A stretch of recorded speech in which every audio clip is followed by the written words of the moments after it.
ભગવાન શ્રી સ્વામિનારાયણના ભક્તરત્નો. ગાંફના ગોવિંદ પટેલ. જાડા ધડુસ કપડાં, પગમાં ભારે જોડા, પાનકોરાનું સૂંથણું, હીરા ગૂંથી નાડી, ઝીણા સળવાળું કેડિયું, કાનમાં કોકરવા, માથે ફાળિયું વીંટ્યું છે. આવા પહેરવેશમાં ગોવિંદભાઈ નામના એક ખેડૂત પટેલ ગાંફને પાદર આવેલ અવેડામાં બળદને પાણી પીવડાવવા આવ્યા. એવામાં શ્રીહરિ ત્યાં ઘોડી ઉપર બેસી વિચરણ કરતા પધાર્યા. સાથે કાઠી દરબારો પણ ઘોડા ઉપર બેઠા હતા. ગાંફ ગામમાં કોઈને સત્સંગ નહોતો. બધા ભૂખ્યા તો થયા હતા, પરંતુ કોને ત્યાં મહેમાનગતિ કરવી તે પ્રશ્ન હતો. અવેડે શ્રીહરિ અને કાઠીઓ ઘોડાઓને પાણી પાવા લાગ્યા. તે વખતે આ ગોવિંદ પટેલની દ્રષ્ટિ શ્રીહરિ અને દરબારો ઉપર પડી. તેમણે દરબારો પાસેથી જાણ્યું કે માણકી ઉપર બેઠેલા ખુદ સ્વામિનારાયણ પોતે છે. પટેલે ભગવાન સ્વામિનારાયણનું નામ તો સાંભળ્યું હતું, પણ દર્શન નહોતા કર્યા. આ પ્રથમ દર્શને પટેલને ખૂબ અહોભાવ થયો.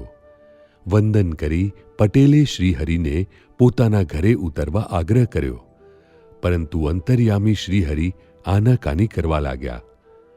પટેલ કહે, હે સ્વામિનારાયણ, આજ તો મારા ઘરે તમે મહેમાન થાવ ને થાવ.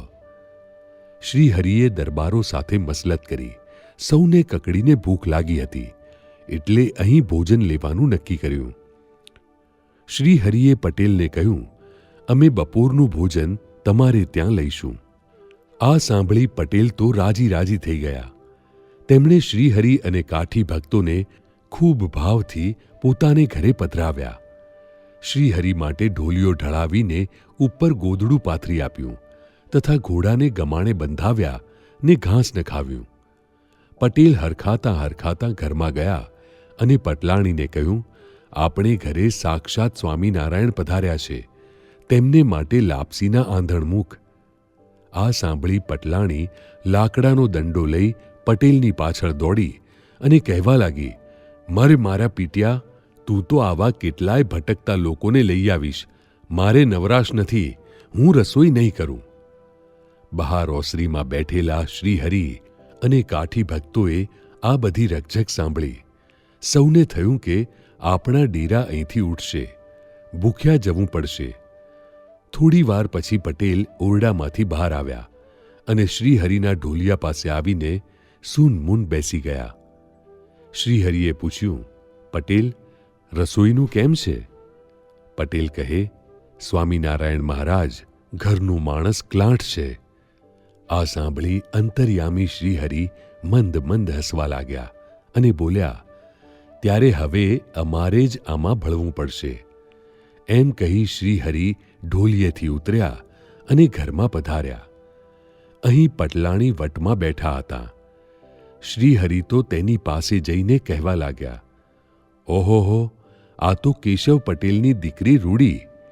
કેશવ પટેલની દીકરી તો અમારી દીકરી. પટેલ, કેમ કંઈ ઓળખાણ દેતા નથી? એમ કહી શ્રીહરિએ પટલાણીની 7 પેઢીઓના નામ કહી સંભળાવ્યા. એ સાંભળીને તે પટલાણી બોલ્યા, અહો, આ તો મારા બાપ ઘરેથી આવ્યા છે અને મારો પીટિયો કહે છે કે ઘરનું માણસ કલાંટ છે. આ સાંભળી શ્રીહરિ હસ્યા. પટલાણી કહે, મહારાજ, અબ ઘડી તમને રાંધી જમાડું છું, ઘડીક ઢોલીએ બેસો. પછી પટલાણીએ પોતાની હેતવાળી 2-4 બાઈઓને બોલાવી કંસાર વગેરે રસોઈ કરાવી શ્રીહરિ તથા પાર્ષદોને જમાડ્યા અને પટારા ઉઘાડીને નવા ગાડલાં તથા નવા ગોદડા કાઢીને સૌ માટે પાથરી આપ્યા. પછી વાળંદને બોલાવીને સારી રીતે ચાકરી કરાવી. શ્રીહરિ સવારે ચાલવા તૈયાર થયા ત્યારે પટલાણી બોલી, મહારાજ, જમ્યા વગર જવા નહીં દઉં. શ્રીહરિ કહે, દીકરી, અમારાથી રોકાવાય એમ નથી. પટલાણી કહે, મહારાજ, હવે જ્યારે પણ ગાંફ પધારો ત્યારે મારે ઘેર અવશ્ય પધારજો. શ્રીહરિ કહે, બહુ સારું. પટલાણી કહે, મહારાજ, પટેલ તો મારો પીટિયો ઘર લજામણો છે, તે મારું વાંકું બોલ્યો. ગોવિંદ પટેલે ઊભા ઊભા આ સાંભળીને મનમાં વિચાર કર્યો કે ભલે મને ઘર લજામણો કહ્યો, પણ સ્વામિનારાયણનો સત્કાર તો થયો. પછી સૌ સત્સંગીઓ શ્રીહરિને વળાવવા આવ્યા. તેમને શ્રીહરિએ પાછા વાળ્યા, પણ ગોવિંદ પટેલ પાછા વળ્યા નહીં.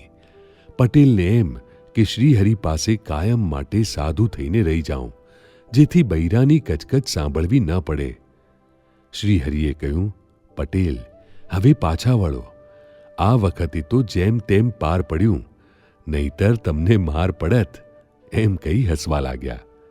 પછી કહ્યું, પટેલ, તમારા પત્નીને સત્સંગ થઈ જશે, એટલે ગૃહત્યાગ કરવાની જરૂર નથી. પછી પટેલ પાછા વળ્યા, અને થયું પણ એમ જ. શ્રીહરિની ઈચ્છાથી પટલાણીને સત્સંગ થઈ ગયો. પછી તો પટેલ પટલાણી ગાડું જોડીને સહપરિવાર ગઢડા આવતા અને શ્રીહરિના દર્શન સમાગમનો લાભ લેતા. પટલાણી પણ જીવુબા, લાડુબા, રાજબાઈ વગેરેનું સમાગમ કરતા. આમ તેઓ પણ નિષ્ઠાવાન સત્સંગી થઈ ગયા. ગોવિંદ પટેલના પૂર્વજન્મના બલિષ્ઠ સંસ્કારને લીધે શ્રીહરિ સામે ચાલીને તેમના ઘરે ગયા અને તેમનો હાથ ઝાલી પોતાના કર્યા. આવી વધુ કથા સાંભળવા શ્રવણમાલા ચેનલને સબસ્ક્રાઇબ કરો.